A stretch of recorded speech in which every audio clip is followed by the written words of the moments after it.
आज modular kitchen में सबसे ज़्यादा पैसा लगता है compare to any other home interior. उसका रीज़न भी है, यहाँ पे एस्थेटिक्स के साथ साथ फंक्शनलिटी भी इंपॉर्टेंट रहती है। लेकिन अक्सर खर्चा कम करने के चक्कर में कुछ लोग किसी की गलत सलाह मानकर वहाँ पैसे बचाने की कोशिश करते हैं जहाँ उन्हें नहीं करना चाहिए, क्योंकि बाद में पता चलता है कि वो बहुत महंगा पड़ा। जाने अनजाने किचन की ड्यूरेबिलिटी और मजबूती से कॉम्प्रोमाइज़ कर लेते हैं। दोस्तों, आज तक जीएम फर्नीचर पर हमने लगभग 6000 से ज़्यादा kitchen online designing and consultation के थ्रू अक्रॉस इंडिया कंप्लीट करवाई है और 1250 से ज़्यादा मॉड्यूलर किचन हम फिजिकली कंप्लीट कर चुके हैं। उसी के अनुभव के आधार पर मैं आपको कुछ इंपॉर्टेंट जानकारी आज इस वीडियो में देने वाला हूँ। सबसे पहले, कई बार लोग सलाह देते हैं कि आप अपना कारकेस यानी कि जो कैबिनेट बॉक्स बनाना है उसके लिए MDF या पार्टिकल बोर्ड काम में लीजिए, क्योंकि वो सस्ता पड़ता है। लेकिन किचन एक ड्राई फर्नीचर नहीं है, यहाँ पे पानी, हीट, ऑयल सब कुछ होता है। MDF और पार्टिकल बोर्ड का जो फर्नीचर है वो पानी लगते ही फूल जाता है, स्क्रू ढीले हो जाते हैं और सिर्फ 1-2 साल में किचन कचरा हो जाता है। सॉल्यूशन सिंपल है, हमेशा या तो PWP ग्रेड का प्लाईवुड या HDHMR यूज़ करो, या अगर आपके एरिया में टर्माइट का प्रॉब्लम है तो आप स्टील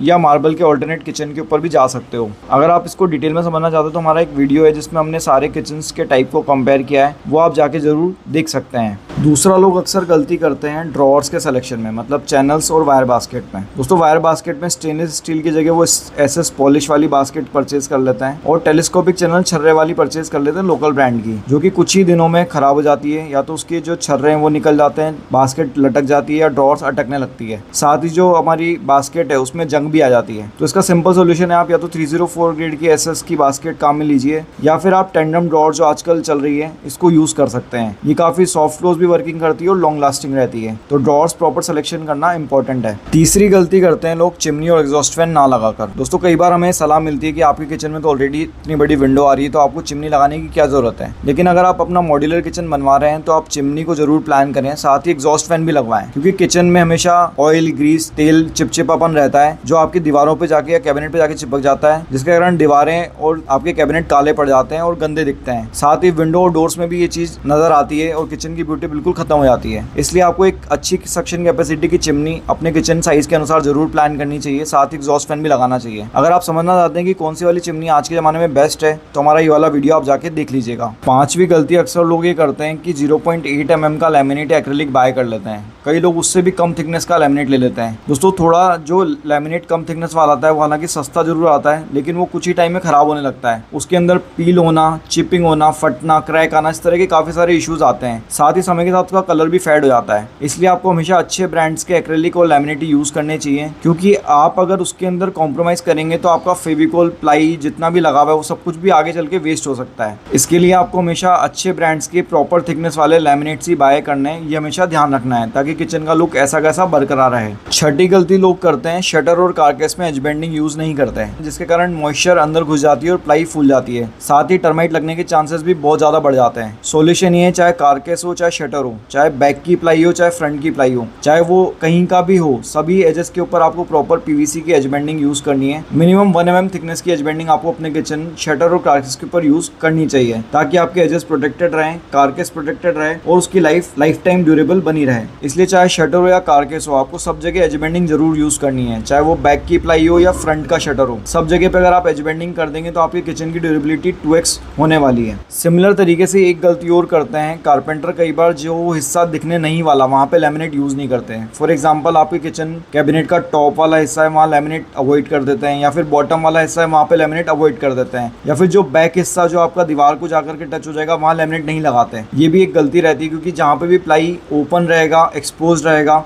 वहीं से मॉइस्चर आपकी किचन कैबिनेट के अंदर चला जाएगा और आपका प्लाई जल्दी खराब हो जाएगा। इसलिए आपको हमेशा सभी सरफेसेस को लैमिनेट से कवर करना चाहिए। नेक्स्ट, लोग गलती करते हैं किचन काउंटर टॉप के सिलेक्शन में। किचन काउंटर टॉप हमारा बहुत ज़्यादा रफली यूज़ होता है, उसके ऊपर हम सामान कूटने में काम में लेते हैं, स्टेन्स भी पड़ जाते हैं, कई बार चाय के या हल्दी के दाग पड़ जाते हैं। ऐसे में अगर आप साउथ ग्रेनाइट यूज़ करेंगे तो बेस्ट रहेगा। साउथ के ग्रेनाइट की पहचान ये है कि वो डार्कर शेड्स में आते हैं और जितना डार्कर शेड्स रहेगा उतना ही उसकी पोरोसिटी कम रहती है। पोरोसिटी कम रहने से किचन के अंदर स्टेन्स नहीं आते। काउंटर टॉप आपका इजी टू मेंटेन रहता है, इजी टू क्लीन रहता है। साथ ही वो काफ़ी हार्ड होने के कारण उसमें जल्दी स्क्रैचेस भी विजिबल नहीं होते। हर चीज़ में पैसा खर्च कर दिया लेकिन लाइटिंग प्रॉपर नहीं करी तो किचन वेस्ट हो सकता है। कई बार मैंने देखा है लोग सिंपल एक ट्यूबलाइट लगा देते हैं, बाकी कोई लाइटिंग अपने किचन में प्लान नहीं करते हैं। ऐसा करना सही नहीं है, क्योंकि इसके चक्कर में आपकी आई साइट वीक हो सकती है, क्योंकि काफ़ी सारा बारीक काम हमें किचन में करना होता है। तो अपने किचन में प्रॉपर सीलिंग लाइट ज़रूर प्लान कीजिए ताकि आपका किचन फंक्शनल बना रहे। और दोस्तों आखिरी गलती है बिना किचन को प्री डिज़ाइन करे कंप्लीट करवा लेना। ऐसा करने से आपका पैसा पूरा लग जाता है, क्योंकि आप उसमें नंबर ऑफ ड्रॉर्स पूरी लगाने वाले हैं, कैबिनेट पूरा बनवाने वाले हैं, उसमें लैमिनेट भी लगवाने वाले हैं, लेकिन प्री प्लानिंग नहीं करी तो कुछ भी चीज़ें आपस में मैच नहीं होती। आपका काउंटर टॉप, टाइल्स और कैबिनेट के कलर आपस में मैच नहीं होते। इस तरह की गलतियों से बचने के लिए आपको पहले प्री डिज़ाइनिंग कर लेना चाहिए किचन को, उसके बाद ही अपने किचन को एग्जीक्यूट कराना चाहिए। तो अगर आप अपना मॉड्यूलर किचन बना रहे हैं तो इन सभी गलतियों को अपने किचन में अवॉइड कर सकते हैं, अपने किचन को बेस्ट टू बेस्ट बना सकते हैं। दोस्तों आज का वीडियो आपको कैसा लगा मेरे को कमेंट करके बताइएगा। अगर आपको वीडियो पसंद आया तो अपने दोस्तों और रिलेटिव के साथ शेयर जरूर कीजिएगा, ताकि उनको भी हेल्प मिल पाए और वो भी इन गलतियों से बच सकें। वीडियो पूरा देखा आपने, उसके लिए बहुत बहुत धन्यवाद। Thank you so much.